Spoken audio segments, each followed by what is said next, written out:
If a child could be born with a ball in their hand, Alex was born with a ball. It didn't matter if it was a baseball, football. He played every sport, and he excelled in all of them. Everyone knew that my dad was Alex's coach. Anyone who went to any of Alex's games would see my dad either coaching or on the sidelines, coaching from the sidelines.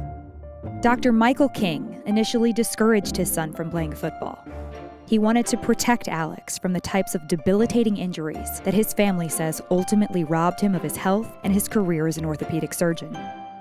Alex's dad had played football in high school and college, and he had a number of injuries. He had both shoulders replaced, a hip replacement, a fused ankle. He ended up having rheumatoid arthritis, so his hands were very crippled. And when you're an orthopedist, you do a lot of hammering and nailing and hitting and sawing, and it just ruined his joints.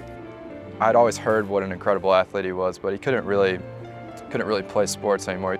I think he kind of lived vicariously through me. Michael and Susan King separated in 2000 and divorced in 2003. Alex lived with his mom, but remained close to his father as he developed into a star high school quarterback. In the fall of 2008, Alex King walked on at Duke, but quickly realized he did not have a clear path to getting on the field. After my freshman year, I didn't really want to play football at Duke anymore. He was obviously pretty upset with me about that. You know, once a quitter, always a quitter, and I certainly didn't want to be a quitter. Ultimately, I stayed on the team, and I think it was the best decision I ever made. I credit that to my dad. Alex turned to punting, and by the third game of his junior year, he'd earned the starting job at Duke. His parents sometimes attended games together, but in the fall of 2011, Alex's senior year, his father's health problems and ongoing struggles with depression were deepening. He was not happy. His depression had become worse. His rheumatoid arthritis had become worse, and his chronic pain was not improving. There are periods throughout our life where Dad had mentioned doing something like taking his own life. On October 7th, 2011, the Friday of Duke's bye week, Dr. Michael King committed suicide. When you think back to the day when your world changed, what emotions hit you? You know, that was a pretty tough day. I had just seen him the weekend before at my stepsister's wedding, so it wasn't like I hadn't seen him in a while. It definitely came as a shock to all of us. Whenever Alex needed a suit or something, he would go and rummage through my dad's closet.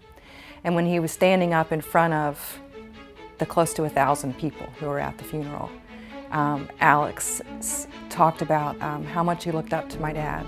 And he talked about how my dad had some pretty good big shoes to fill.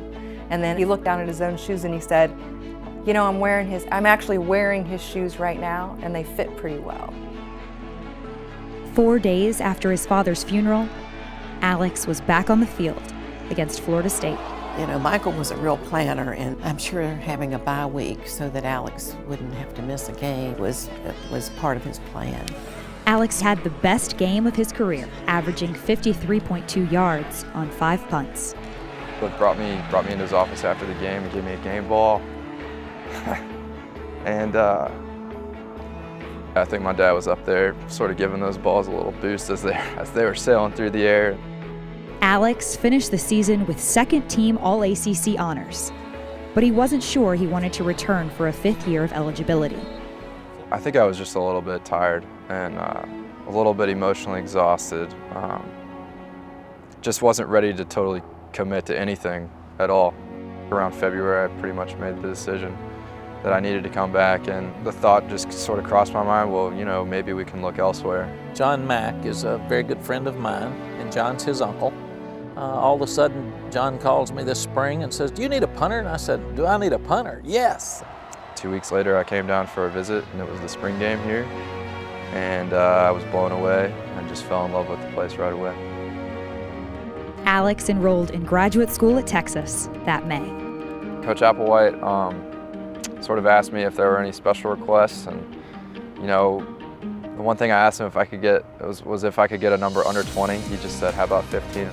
My dad wore 15 in college, and you know, it's a great number. I love the number. My dad would have been thrilled if Alex could have put him in his back pocket and just taken him out on the field with him. He wanted to be as close to Alex as he could. I find myself doing things and acting in ways that, you know, are similar to the ways that he acted, and it's interesting to realize them now that he's gone, but they're great reminders of what kind of person he was. And I think about my dad every day.